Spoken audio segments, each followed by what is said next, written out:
The Belgian Fisheries Inspection.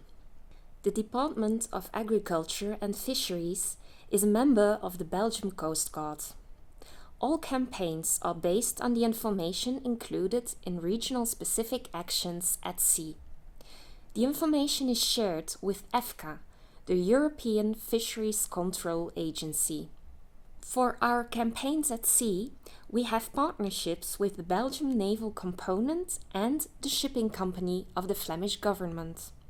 These partnerships enable us to comply with the provisions as included in the specific control and inspection programs North Sea and Western Waters, and with the provisions and commitments as agreed by the regional joint deployment decisions. Once on board of the patrol vessel P901 Castor, the first phase of the campaign starts. The pre-inspection phase. The inspectors of the Department of Agriculture and Fisheries use the available information concerning risk assessment and risk analysis before the campaign starts. They share this information with the master of the patrol vessel. The next step is to check the actual fisheries effort on the basis of the satellite position from the vessel monitoring system, the automatic identification system, the electronic reporting system, and information available through air surveillance. When selecting targets for inspection, the inspection records in FishNet and the national database are used. Once the target is selected, our Maritime Central Node initiates the screening. The outcome of the screening allows the inspectors to check the license and fishing authorizations properly. If they lack further information concerning foreign vessels, they will contact the Fisheries Monitoring Center of the flag member state in question. The inspection phase. Prior to the inspection, there is always a briefing with the entire RIP team, which consists of the driver, the assistant, and at least 2 inspectors. During this campaign, a beam trawler has been selected, targeting species such as sole, plaice, and deb. This type of fisheries is common practice in the Belgian part of the North Sea.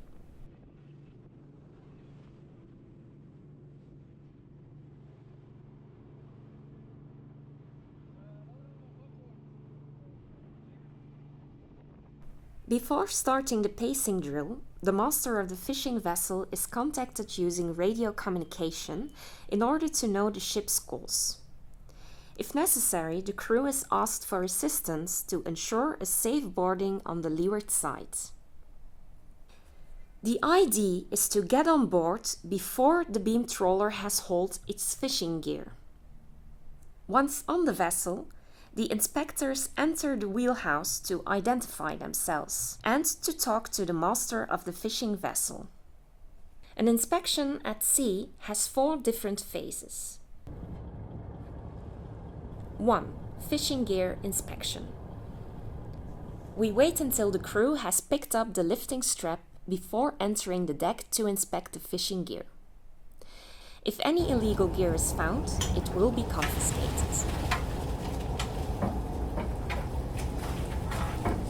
First, the mesh size and twine thickness of both cut ends are measured.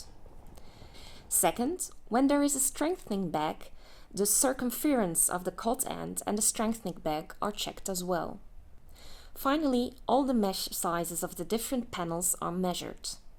All of this is to verify if the measures comply with those of the EU regulation. 2. Hull inspection. If the risk assessment in the pre-inspection phase sets forth a last hull sampling on this type of fisheries, we include this in our inspections at sea. A last hull inspection is always in close collaboration with the crew.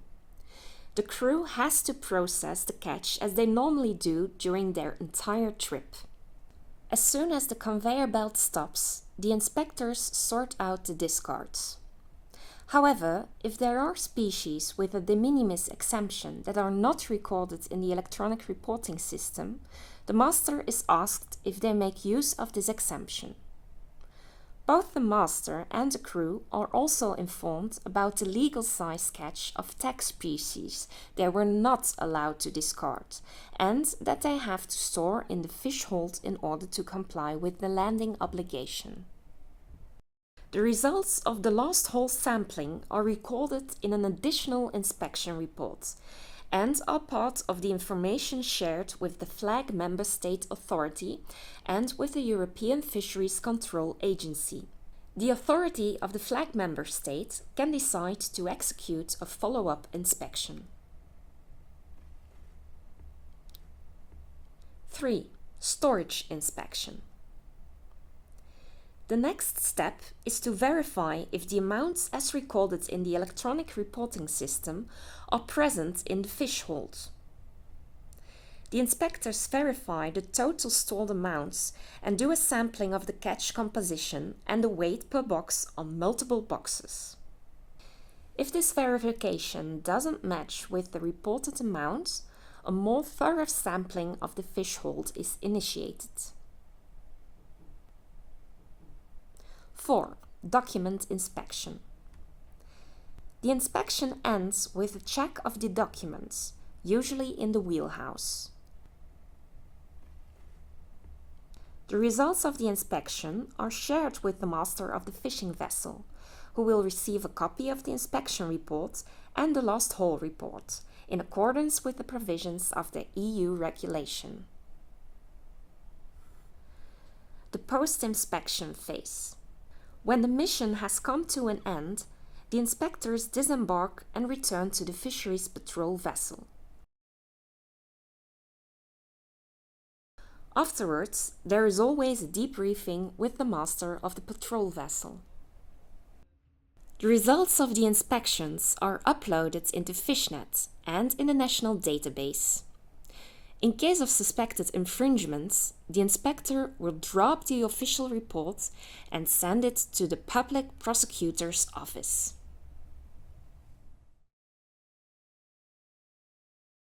The Belgian inspectors also participate in exchanges of inspectors, as included in the regional joint deployment plans. The EFCA-chartered vessels are a platform where Belgian inspectors can join to complete a campaign concerning fisheries inspections. Okay, I'm Peter, I'm a Belgian inspector of the sea fisheries, and because this campaign is targeting mostly TBBs, and most of our fleet is TBB, so I'm specialized in inspection on TBBs, and that's why I'm here on this mission to be the leading inspector when we go aboard and we board ships and we do inspections. Yeah, what we do if we board a ship, then there are 3 checks we do. We do a documentary check, we do a check of the gear and a check of the catch. Documentary check, you check if the license, if he got correct license, if the gear he uses, he's allowed to use it. And then you also check his RS, electronic logbook, and then you're gonna compare that with the catch. The gear afterwards, you check if the gear, the mesh size are okay, if the attachments that he has, are they illegal, and the attachments that he has to have, has he also have it in the net? And then afterwards, after you've done that, you go into the hole and you check the catch and you see if the catch is legal size catch or below minimum size, and you also compare it with what the skipper has logged in his electronic logbook, and that's it. The vessels itself, it's very convenient for us fishery inspectors that it's really focused on fishery inspection. So we get everything on board that we need to do our inspection well. And then the other thing, that having those patrol vessels in the waters, and the western waters, the North Sea and the Baltic, for a whole year, there is always 1 or 2 at sea, is very good in my point of view for deterioration. That if an EFCA vessel is there, it's not always the aim or the most important aim to catch the vessels on infringements. It's to prevent them making infringements by being there. That's one very positive thing for having EFCA vessels here. And the next one is the cooperation with our own FPVs for us as a member state, because we can sometimes work without IAS EFCA can't. But if they're in the vicinity, then we can come in or after EFCA without the fishing vessels knowing it, and that's sometimes very good to work in that way. And for me, from my own opinion, what you could do better even on the EFCA patrol vessels is having perhaps more inspectors than 2, because if you go with 4, you can do 2 inspections at the same time. I think you're going to have even better results. Earth observation satellite imagery is to detect presence of vessels. If those vessels that are present are sending VMS or AIS or any other positioning data, this can be correlated with the detected targets on the image. Of course, the story is different when we see a vessel on the image and there is no position data available. There is no AIS, there is no VMS. That means that this vessel could become a potential target for inspection, because we don't know who this vessel is, what this vessel is doing,